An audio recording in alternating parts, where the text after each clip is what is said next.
Halo, selamat pagi. Apa kabarnya? Kembali lagi kita di PJJ Ekonomi untuk pertemuan ke-14. Ini merupakan pertemuan terakhir di semester ini. Apa saja yang akan kita pelajari hari ini? Kita akan membahas tentang kebijakan moneter dan kebijakan fiskal. Tujuan pembelajaran hari ini adalah yang pertama, memahami pengertian kebijakan moneter dan fiskal. 2. Mengidentifikasi peran dan fungsi kebijakan moneter dan fiskal. 3. Menganalisis instrumen kebijakan moneter dan fiskal. Dan yang keempat, menganalisis dampak kebijakan moneter dan fiskal terhadap perekonomian. Nah, perhatikan ilustrasi berikut ini. Menurut Bank Indonesia, perekonomian dunia saat ini sedang lemah, terutama negara emerging market atau pasar berkembang. Kondisi ini juga menyebabkan pertumbuhan ekonomi di berbagai negara mengalami perlambatan. Ketegangan dagang yang terjadi antara negara AS dan Tiongkok sangat menekan negara berkembang. Selain itu, pandemi COVID-19 juga mempengaruhi perekonomian dunia. Lalu, apa pengaruhnya lemah perekonomian dunia dengan perekonomian Indonesia? Kemudian, bagaimana pemerintah Indonesia mengatasi permasalahan tersebut? Dan pemerintah melalui BI dapat mengambil kebijakan moneter dan kebijakan fiskal melalui Badan Kebijakan Fiskal Kementerian Keuangan. Untuk lebih jauh tentang kebijakan moneter dan fiskal akan kita bahas pada slide-slide berikutnya. Untuk yang pertama, kita akan belajar tentang kebijakan moneter. Apa itu kebijakan moneter? Kebijakan moneter adalah kebijakan yang ditetapkan dan dilaksanakan oleh BI untuk mencapai dan memelihara kestabilan nilai rupiah melalui pengendalian jumlah uang beredar. Hal ini sesuai dengan Undang-Undang RI Nomor 3 Tahun 2004 tentang BI, yaitu tujuan tunggal kebijakan moneter adalah mencapai dan memelihara kestabilan nilai rupiah. Kebijakan moneter yang diambil dapat bersifat kontraktif ketika nanti kondisinya adalah inflasi, dan bisa bersifat ekspansif jika nanti kondisi perekonomiannya adalah deflasi. Masih ingat nggak inflasi itu apa? Inflasi adalah kenaikan harga secara terus-menerus, nilai mata uangnya jadi turun. Kalau deflasi kebalikannya, harga cenderung turun secara terus-menerus, maka nilai mata uangnya jadi meningkat. Nah, peran kebijakan moneter apa saja, Bu? Perannya adalah yang pertama, mencapai target pertumbuhan ekonomi pada berbagai sektor ekonomi. Yang kedua, menjaga kestabilan ekonomi untuk meningkatkan pertumbuhan ekonomi. Yang ketiga, menjaga stabilitas harga untuk mengurangi inflasi. Yang keempat, meningkatkan kesempatan kerja dan pemerataan pendapatan. Dan yang terakhir, memperbaiki neraca pembayaran dan neraca perdagangan. Kalau neraca pembayaran itu berkaitan dengan lalu lintas pembayaran, kalau neraca perdagangan kaitannya dengan ekspor-impor barang maupun jasa. Selanjutnya kita akan bahas fungsi kebijakan moneter. Yang pertama, memacu pembangunan dengan memengaruhi biaya dan pengadaan kredit. Ya. Yang kedua, pengendalian inflasi, karena nanti kita akan belajar untuk bagaimana cara mengatur jumlah uang beredar. Yang ketiga, mempertahankan keseimbangan neraca pembayaran. Yang keempat, mendapatkan dan mengambil manfaat dari struktur tingkat bunga yang paling sesuai, karena nanti kita akan belajar tentang politik diskonto. Yang kelima, menyeimbangkan permintaan dan penawaran uang. Sudah kita pelajari di pertemuan sebelumnya tentang permintaan dan penawaran uang. Dan yang keenam adalah menyediakan fasilitas kredit yang tepat bagi perekonomian. Selanjutnya, indikator keberhasilan kebijakan moneter. Dalam perekonomian, selain indikator jumlah uang beredar atau kita biasa singkat JUB, keberhasilan kebijakan moneter bisa diukur melalui yang pertama, laju inflasi yang cukup rendah dan terkendali. Ya, jangan sampai inflasi kita terjadi di Venezuela. Venezuela itu tingkat inflasinya sudah hyperinflasi atau sudah tidak terkendali lagi, ya. Yang kedua, suku bunga pada tingkat yang wajar. Suku bunga bank, suku bunga baik tabungan maupun kredit berada pada tingkat yang wajar. Kemudian nilai tukar rupiah yang realistis, nilai tukar rupiah terhadap mata uang asing, ya. Dan yang keempat, ekspektasi harapan masyarakat terhadap moneter. Pasti kestabilan nilai uang ya. Nah, instrumen apa saja yang dipakai untuk kebijakan moneter? Yang pertama ada operasi pasar terbuka atau open market operation. Kebijakan menjual dan membeli surat berharga di pasar uang, misalnya sertifikat Bank Indonesia ya. Ketika inflasi, maka pemerintah akan melalui BI akan menjual surat berharga untuk mengurangi jumlah uang yang beredar di masyarakat. Kalau deflasi, membeli surat berharga untuk menambah jumlah uang yang beredar di masyarakat. Nah, logikanya seperti ini. Kalau inflasi itu kan jumlah uang yang beredar di masyarakat kan banyak. Nah, pemerintah melalui BI itu menjual surat berharga. Jadi, ketika menjual surat berharga, maka secara tidak langsung atau secara langsung uang dari masyarakat bisa ditarik, maka jumlah uang yang beredar di masyarakat bisa berkurang. Yang kedua ada politik diskonto atau discount rate policy. Kebijakan menaikkan atau menurunkan tingkat suku bunga. Nah, ketika inflasi, maka menaikkan tingkat suku bunga sehingga minat masyarakat untuk menabung tinggi dan jumlah uang beredar bisa turun, ya kan? Logikanya gini, ketika kalian tahu bahwa bank itu suku bunga tabungannya tinggi, itu maka kalian akan lebih minat untuk menabung atau lebih minat untuk kredit. Pasti untuk menabung ya, karena kalian berharap kalian mendapatkan bunga yang lebih tinggi. Maka uang yang ada di masyarakat bisa ditarik oleh bank, sehingga jumlah uang yang beredar di masyarakat bisa berkurang. Deflasi kebalikannya, menurunkan tingkat suku bunga sehingga minat menabung masyarakat turun sehingga jumlah uang yang beredar naik. Suku bunga yang rendah berdampak positif bagi swasta karena menaikkan investasi dan mengembangkan usaha. Kalau kita tahu suku bunganya turun, pasti pengusaha itu akan menaikkan kreditnya untuk menambah investasi dia sehingga dapat mengembangkan usahanya. Yang ketiga, ada politik cadangan kas atau cash ratio. Kebijakan menaikkan atau menurunkan cadangan minimum bank umum dalam mengedarkan dan memberikan kredit. Bank umum di sini adalah Bank BCA, Bank BRI dan sebagainya. Ketika inflasi, maka menaikkan cadangan kas, berarti bank umum lebih banyak menahan uang tunai untuk disalurkan dalam bentuk kredit. Ya. Kalau deflasi, dia menurunkan cadangan kas, berarti bank umum lebih mudah menyalurkan dana dalam bentuk kredit. BI meminta atau memiliki kebijakan, menetapkan kebijakan kepada bank-bank umum untuk menyimpan cadangan kasnya. Jadi ketika inflasi, maka dia harus menaikkan cadangan kas. Caranya yaitu menahan banyak uang tunai untuk agar tidak disalurkan dalam bentuk kredit. Gitu ya. Selanjutnya, untuk instrumen yang keempat ada kebijakan kredit selektif. Kebijakan mengurangi JUB dengan cara menentukan syarat-syarat yang ketat untuk memperoleh pinjaman kredit. Ya, jadi kreditnya lebih diketatkan lagi persyaratannya. Kalau inflasi, ketatkan pemberian kredit. Kalau deflasi, ya longgarkan pemberian kredit. Syarat-syarat dalam pemberian kredit harus memperhatikan 5C, yaitu karakter, kolateral atau jaminan, capital atau modal, capacity atau kapasitas, condition of economy, dan condition of economy. Sebentar. Karakter adalah berkaitan dengan sifat dan kepribadian calon peminjam. Ya. Yang kedua, kalau kolateral itu adalah berkaitan dengan jaminan yang dimiliki oleh calon peminjam atau debitur untuk mengajukan kredit. Ya, kalau kredit itu biasanya ada jaminannya. Yang ketiga ada kapital.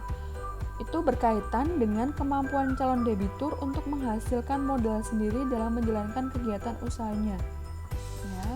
Dan yang keempat, capacity atau kapasitas itu berkaitan dengan kemampuan debitur dalam mengembalikan pinjamannya. Dia menurut bank, debitur itu sanggup mengembalikan pinjamannya atau tidak, memiliki kapasitas untuk mengembalikan pinjamannya atau tidak. Yang kelima, ada condition of economy, berkaitan dengan kondisi perekonomian yang sedang terjadi dalam suatu masyarakat atau suatu negara. Kita lihat sekarang kondisi ekonominya seperti apa, apakah resesi ataukah baik-baik saja kondisi ekonominya. Nanti akan berpengaruh pada kebijakan kredit selektif. Yang kelima, ada imbauan moral. Kebijakan mengendalikan CUB atau jumlah uang beredar dengan mengarahkan atau menghimbau lembaga perbankan dan masyarakat. Biasanya melalui media massa, pengumuman atau pidato dari pejabat BI. Nah, contoh di sini, ini adalah pejabat BI ya, Gubernur BI, menghimbau agar lembaga keuangan berhati-hati atau selektif dalam pemberian kredit kepada perusahaan atau individu masyarakat.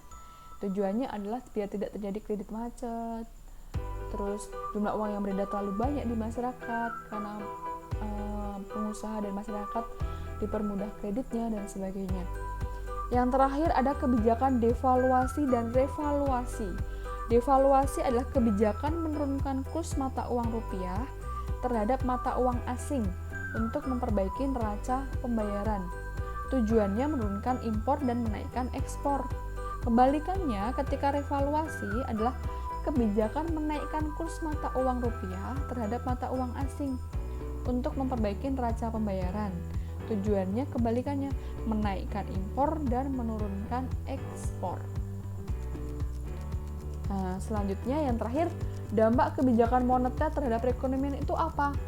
Kebijakan moneter berperan penting dalam pengaturan kegiatan ekonomi suatu negara, terutama negara berkembang saat inflasi. BI mengendalikan jumlah uang beredar untuk memacu pertumbuhan ekonomi sekaligus mempertahankan kestabilan harga. Kebijakan moneter bertujuan untuk menjaga agar likuiditas dalam perekonomian berada dalam jumlah yang sesuai kebutuhan, sehingga transaksi perdagangan tetap stabil tanpa menimbulkan tekanan inflasi. Nah, bagaimana bisa dipahami untuk kebijakan moneter? Jika sudah, kita lanjut untuk kebijakan fiskal. Nah, di sini kebijakan fiskal itu apa?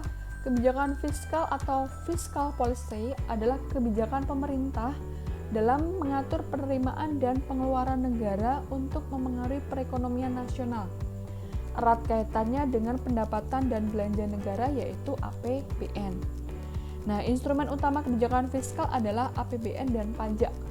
Ya, jadi kalau moneter tadi yang bekerja atau yang melaksanakan kebijakan adalah BI dengan mengatur jumlah uang beredar, kalau kebijakan fiskal itu yang bekerja adalah pemerintah melalui APBN, karena nanti hubungannya dengan pengaturan pendapatan dan belanja negara maupun pajak. Tujuan utamanya untuk mempertahankan dan mencapai kestabilan ekonomi melalui peningkatan investasi, perluasan kesempatan kerja, pemerataan distribusi pendapatan, dan pertumbuhan ekonomi yang tinggi. Nah, di sini ada peran kebijakan fiskal.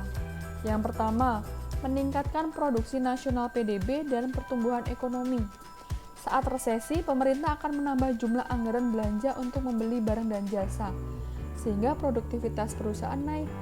Kalau produktivitas perusahaan naik, otomatis produk nasional juga naik, maka pertumbuhan ekonomi pun akan meningkat. Yang kedua, memperluas kesempatan kerja dalam rangka mengatasi pengangguran dan kemiskinan. Dengan kebijakan fiskal, pemerintah dapat memusatkan pembangunan di daerah pedesaan, mendorong industri rumah tangga melalui pemberian modal, pelatihan bagi UMKM agar pengangguran dan kemiskinan dapat berkurang. Yang ketiga, menciptakan pemerataan distribusi pendapatan. Kita tahu distribusi pendapatan itu apa? Distribusi pendapatan adalah pemerataan pendapatan ya. Pembangunan infrastruktur dan fasilitas publik yang didanai APBN menyebabkan kondisi perekonomian masyarakat mengalami peningkatan, sehingga kesenjangan pendapatan masyarakat antar daerah dapat diminimalisir, asalkan APBN digunakan sesuai waktu dan tempat yang tepat. Nah, fungsi kebijakan fiskal itu juga ada 3. Yang pertama, fungsi alokasi. Kebijakan fiskal berperan aktif mengalokasikan faktor-faktor produksi yang tersedia dalam masyarakat sehingga kebutuhan masyarakat terpenuhi dan berdampak positif dalam perekonomian. Ya. Fungsi distribusi berkaitan dengan sarana distribusi kemakmuran, mengurangi kesenjangan serta mewujudkan keadilan dalam pembangunan. Hal ini dicapai melalui pemerataan distribusi pendapatan. Jadi jangan sampai yang kaya semakin kaya, yang miskin semakin miskin. Yang ketiga, fungsi stabilisasi. Mendorong terwujudnya stabilitas fundamental perekonomian dengan menjaga keseimbangan ekonomi, terutama kesempatan kerja yang tinggi, tingkat harga barang pokok relatif stabil, dan tingkat pertumbuhan ekonomi yang memadai. Selanjutnya, apa saja Bu instrumen kebijakan fiskal? Instrumennya adalah sebagai berikut. Yang pertama ada pajak atau tax ya. Pajak itu berkontribusi besar terhadap penerimaan negara, itu sebesar 70%. Ya. Jika pajak diturunkan, akan meningkatkan daya beli masyarakat. Namun, hal itu juga akan menurunkan penerimaan negara. Begitu sebaliknya. Jadi di sini APBN itu harus pintar-pintar bagaimana tarif pajak itu diatur. Ya, karena di selain ketika tarif pajaknya tinggi, maka daya beli masyarakat turun, penerimaan negara naik. Tapi ketika tarif pajaknya diturunkan, daya beli masyarakatnya naik, namun penerimaan negaranya pun jadi turun. Yang kedua ada belanja pemerintah. Ada dua pos yang biasanya digunakan, yaitu pos belanja gaji pegawai dan belanja pembelian barang dan jasa. Jika gaji pegawai naik, maka permintaan agregat masyarakat naik juga, sehingga mendorong kestabilan produsen sehingga jumlah output perekonomian terjaga. Namun jika pembelian barang dan jasa naik, maka perusahaan akan meningkatkan produksi sehingga pengangguran berkurang. Berarti salah satu caranya adalah dengan menaikkan belanja pemerintah melalui belanja gaji pegawai dan belanja pembelian barang dan jasa. Kalau belanja gaji pegawai berkaitan dengan daya beli masyarakatnya, kalau belanja pembelian barang dan jasa berkaitan dengan peningkatan produktivitas perusahaan. Selanjutnya, yang ketiga ada subsidi. Subsidi merupakan pembayaran yang dilakukan pemerintah kepada perusahaan atau rumah tangga untuk mencapai tujuan tertentu sehingga dapat memproduksi atau mengonsumsi suatu produk dengan harga terjangkau. Ya, subsidi bagi masyarakat itu bisa dilihat dari subsidi minyak BBM atau subsidi TDL, tarif dasar listrik. Kalau subsidi dari produsen untuk produsen atau perusahaan itu contohnya adalah subsidi pupuk bagi para petani ya. Yang kedua, tujuannya pengendalian harga dan melindungi konsumen serta produsen saat inflasi. Kalau inflasi itu kan naik, semua barang rata-rata naik. Nah, dengan adanya subsidi maka harga bisa sedikit dikendalikan. Yang keempat ada pinjaman publik. Kebijakan yang diambil pemerintah untuk meminjam dana dari masyarakat dengan cara sebagai berikut. Menerbitkan obligasi baik jangka panjang maupun jangka pendek yang dapat dibeli oleh investor baik dalam negeri maupun luar negeri. Jadi pemerintah akan menerbitkan obligasi, kita yang akan membelinya. Yang kedua, menerbitkan SUN, surat utang negara juga sama ya. Yang keempat, masyarakat yang membeli dan memegang surat berharga tersebut akan menerima pembayaran bunga ataupun kupon dari pemerintah. Jadi kalau kita sebagai masyarakat itu membeli obligasi atau SUN, surat utang negara, kita memiliki dua keuntungan. Yang pertama adalah kita berpartisipasi dalam membantu pemerintah melalui kebijakan fiskal untuk mengatasi inflasi. Yang kedua adalah kita juga mendapatkan bunga atau kupon dari pemerintah. Itulah keuntungan kita ketika kita membeli obligasi atau SUN ya. Nah, di sini jenis-jenis kebijakan fiskal itu ada ditinjau dari segi teori. Ada 4. Yang pertama adalah kebijakan anggaran pembiayaan fungsional atau functional finance. Itu apa? Kebijakan pengaturan pengeluaran pemerintah dengan melihat dampak tidak langsung terhadap pendapatan nasional yang bertujuan memperluas kesempatan kerja. Yang kedua, ada kebijakan pengelolaan anggaran atau the finance budget approach. Itu adalah kebijakan pengaturan pengeluaran pemerintah dari perpajakan dan pinjaman untuk mencapai stabilitas ekonomi. Tujuannya adalah stabilitas ekonomi. Yang ketiga ada kebijakan stabilisasi anggaran otomatis atau the stabilizing budget. Itu adalah kebijakan pengaturan pengeluaran pemerintah dengan memperhatikan biaya dan manfaat dari program yang dijalankan. Kebijakan ini bertujuan untuk menghemat dalam pengeluaran pemerintah. Dan yang keempat, kebijakan belanja seimbang, balanced budget approach. Itu adalah kebijakan penetapan pembelanjaan seimbang dalam jangka panjang, tetapi akan ditetapkan defisit pada masa resesi dan surplus pada masa inflasi. Ya, jadi dia balance atau seimbang. Selanjutnya ada lagi jenis kebijakan fiskal ketika ditinjau dari aspek perbandingan jumlah penerimaan dan pengeluarannya. Ada 4, yang pertama adalah anggaran seimbang.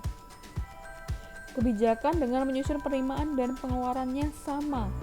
Kalau yang defisit, itu kebijakan dengan menyusun pengeluaran lebih besar daripada penerimaan, yang berakibat negara akan mengalami defisit anggaran. Ya. Yang ketiga ada anggaran surplus, merupakan kebijakan dengan menyusun penerimaan lebih besar daripada pengeluaran. Ya, yang terakhir ada anggaran dinamis. Itu adalah kebijakan dengan cara menambah jumlah penerimaan dan pengeluaran yang makin besar, tidak statis ya. Anggaran dinamis diperlukan karena makin besar pengeluaran rutin dan pembangunan yang dibiayai negara.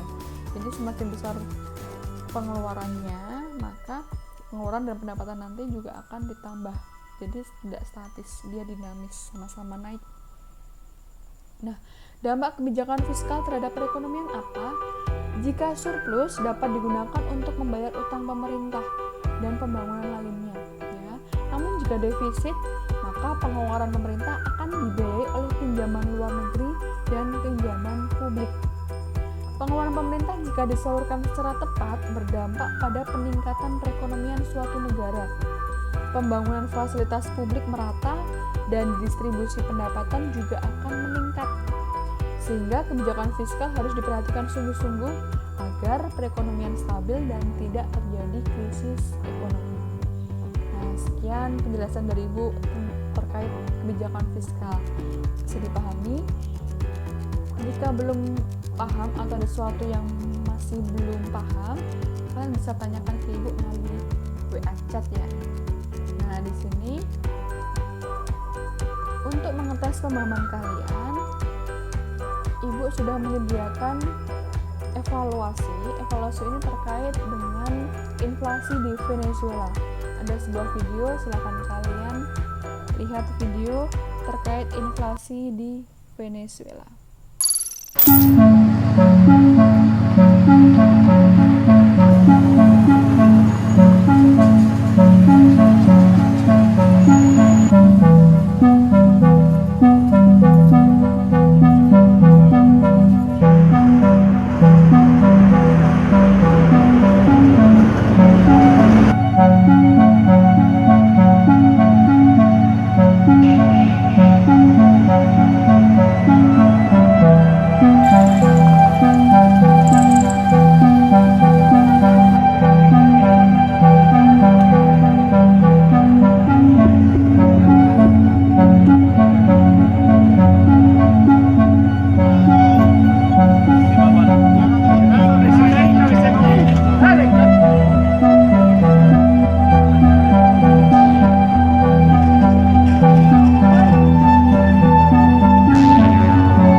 Venezuela. Sungguh mengerikan, bukan? Nah, untuk itu tugas hari ini adalah buatlah artikel terkait video di atas dengan tema kebijakan moneter dan fiskal untuk Venezuela. Ya, judulnya bebas, tapi temanya seperti ini. Kalau mau pakai judul sesuai dengan tema tidak apa-apa. Nah, pembahasan berisi jawaban terkait pertanyaan berikut ini. Yang pertama, jelaskan apa masalah perekonomian yang terjadi di negara Venezuela. Kemudian, jelaskan apa penyebab inflasi yang terjadi di negara Venezuela. Yang ketiga, jelaskan apa dampak yang ditimbulkan dari inflasi bagi negara Venezuela. Yang keempat, jika kamu sebagai pemerintah yang memiliki kewenangan mengambil kebijakan, baik kebijakan moneter melalui BI-nya atau melalui bank sentralnya Venezuela maupun kebijakan fiskal, kebijakan apa yang akan kalian ambil dalam mengatasi masalah tersebut, berikan alasannya. Ya, jadi kalian pilih mau pakai kebijakan fiskal atau kebijakan moneter, lalu instrumen kebijakannya apa dan langkah-langkahnya apa, nanti bisa kalian jelaskan ya. Artikel boleh diketik atau ditulis tangan minimal 1 lembar. Jika diketik, kirim dengan bentuk Word atau PDF, dan jika ditulis tangan silahkan difoto.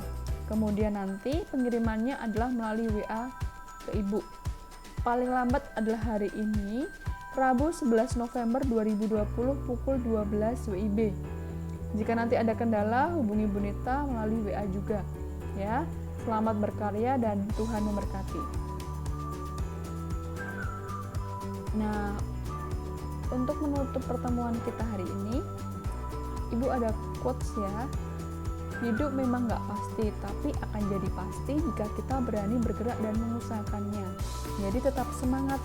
Kalian mau mengusahakan masa depan kalian baik, bagus, maka ayo kita terus bergerak dan terus mengusahakannya dengan belajar dan berdoa.